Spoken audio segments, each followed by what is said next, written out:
Rakornas Gerakan Nasional Anti Narkoba atau Ganas Anar ini digelar di Kota Semarang mulai dari 29 hingga 30 November 2022. Acara ini dihadiri oleh puluhan anak muda, perwakilan dari setiap generasi muda dari 16 provinsi di Indonesia.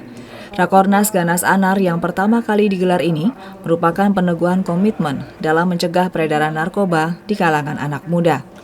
Hadir dalam Rakornas yakni Ketua Pengarah Ganas Anar MUI Pusat, Kyai Haji Ahmad Sodikun, Ketua Umum MUI Jawa Tengah dan Basnas Jawa Tengah, Kyai Haji Ahmad Daroji, Ketua Ganas Anar MUI Pusat, Haji Titi Haryati, dan Sekretaris Ganas Anar MUI Pusat, Emma Natar.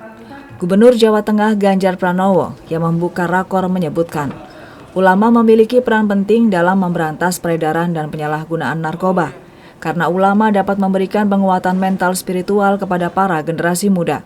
Dan pihaknya berharap dari pertemuan ini akan memunculkan formula tepat dalam memberantas narkoba. Apa itu perhatian pada narkoba? Maka Ganas Anar ini dibentuk kemudian menjadi bagian dari partisipasi para ulama, anak-anak muda. Mereka berkomitmen untuk melawan narkoba dan hari ini mereka sedang rapat kerja seluruh Indonesia Indonesia, dan kita berharap betul tidak hanya bagaimana mencegah, tapi bagaimana orang tahu untuk kemudian tidak menggunakan narkoba dan bagaimana semua bisa berteriak keras. Jangan ada yang menyalahgunakan kewenangan dan jangan membiarkan orang berbisnis narkoba di Indonesia karena ini berkaitan dengan masa depan bangsa dan negara gitu. Keberadaan Ganas Anar sendiri merupakan sinergitas dari berbagai lembaga profesi dan ulama di Indonesia yang bertugas mengawasi dan merehabilitasi para korban narkoba. Lewat gerakan ini, ulama bisa menyebarkan dakwah hingga di keluarga yang nantinya akan mendidik anak-anak untuk lebih waspada.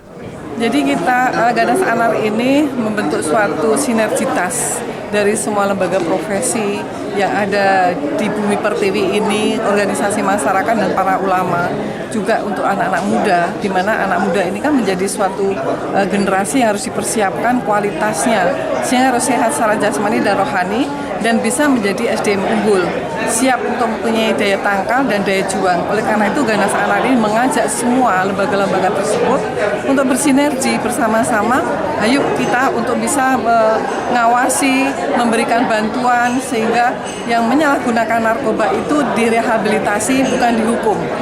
Dari data pengungkapan kasus narkoba yang dilakukan oleh Polda Jawa Tengah, selama periode Januari hingga Juli 2022, ada sekitar 1.115 kasus dengan 1.426 tersangka. Lalu pada bulan Agustus 2022, Polda Jawa Tengah mengungkap sekitar 178 kasus dengan 222 tersangka. Kasus menonjol yang diungkap Polda Jawa Tengah bersama Bea Cukai, yaitu pengungkapan 509,7 gram sabu yang dipasok dari jaringan Afrika. Ironisnya, KPAI menyebutkan ada 82,4% anak berstatus pemakai, 47,1% sebagai pengedar, dan 31,4% sebagai kurir. Untuk meneguhkan komitmen, dalam Rakornas juga dilakukan penandatanganan deklarasi bersama Jihad Melawan Narkoba yang sebelumnya dibacakan oleh Ketua PW Ganas Anar MUI Jawa Tengah, Kyai Haji Multazam Ahmad. Restu Indah melaporkan.